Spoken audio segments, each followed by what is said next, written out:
Oh, I was going to move to my new subject, which is what are today's swingers like? What do they look like? And the reason I'm having this little talk is some people need reality and what it is that they think they're going to find when entering the lifestyle.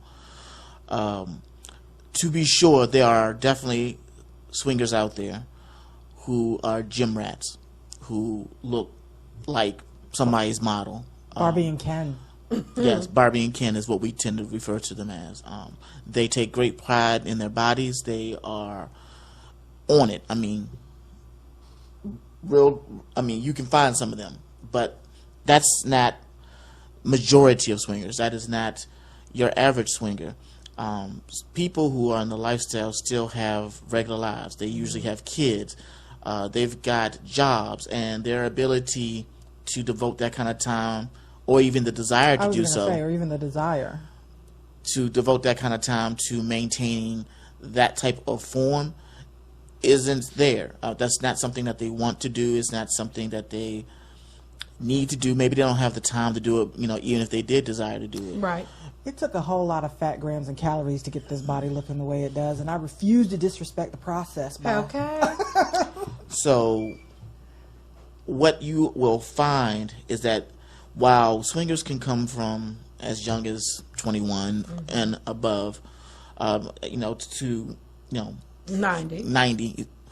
The reality is that vast majority of them are going to be around mid-30s to early 50s. That's what you're primarily looking at.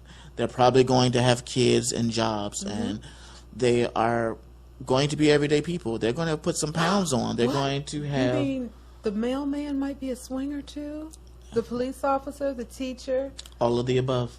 All Pastor of the above. Good Love? Remember that time we were picking up stuff for a party? We were in Columbia, and we were picking up stuff at a party at the grocery store, and and the girl who was checking us out was like, "Oh, y'all about to have a party," and Alan being Alan was like, did his little creepy pervy laugh, the and pervy she laugh. looked him dead in the eye, and she goes, "Is it a swing party?"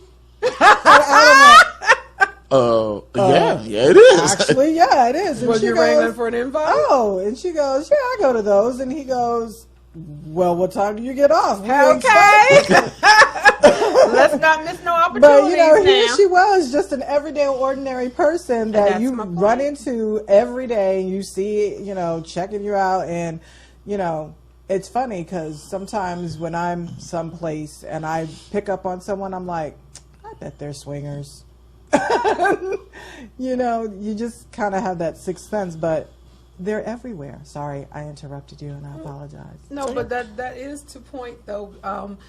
Again, we get asked the question, what does a swinger look like? Or those are nasty people. Really? Okay. Well, hon, I just want you to know, back in the day, your mom and dad were probably doing a few things too. Key parties. Hey, okay. There's a reason you spent the night over so and so's house every weekend or so. Just saying. Yeah, but again, not trying to hand out any judgments. What you want is what you want, but what you're likely to find is what I'm trying to correct your thought pattern on. It's not going to be all Beyonce's and what's that girl, Amber Roses, and Rihanna's. To be sure, there are some. Don't get me wrong.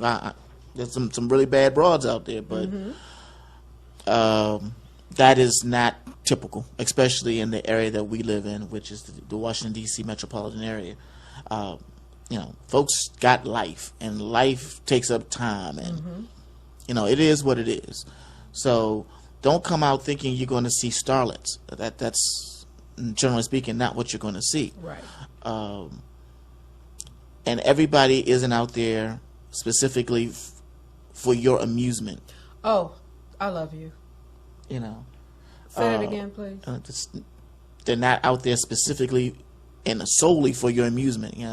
People come in with this sense of entitlement, and don't get me wrong, you should have an expectation of having fun and being able to enjoy yourself, but not at the expense of other people, or like you're just here for me and boom, like you walk into a grocery store and you expect your favorite cereal to be on the fucking shelf. That's not the way it works. You're supposed to entertain each other, and what I find funny is the people who have some of the highest standards of what they expect to be presented to them Are the least don't likely. present the best picture to others. Like, Right. like, who are you to be trying to say I need to have somebody like Beyonce and you looking like Fat Albert? I mean, Oh. the fuck? So, anyway. But that's like what we talked about last show about, again, I told you we're going to get here again, the public property bullshit, where you have some men, some women, but men primarily, who come to an event, whether it's a house party, whether it's sometimes it's a meet and greet, and they think that, oh, well, since she's here at this meet and greet, she must be open for anything. She just needs to come in the back with me. And let me hit it real quick. There are some men that actually do not understand, and I said it last show, and I'm going to say it again. If you want a woman who will do what you want, when you want, how you want, on command, there's a word for them. They're called hookers. Pay for one. And then you can get it any way you want it. But as long as it's my ass, and I have a voice in what I want to do with it, no, boo-boo, that's not going to work for me. And it never fails. At every single time we have a party or event coming, somebody wants to treat you like, or someone needs clarification. They need to be educated that there is a difference between public property and private property. I still have the right to say no. How many, if any, it's still my decision. You know what the difference between You know what the difference between a slut and a bitch is? A slut sleeps with everyone. A bitch sleeps with everyone but you.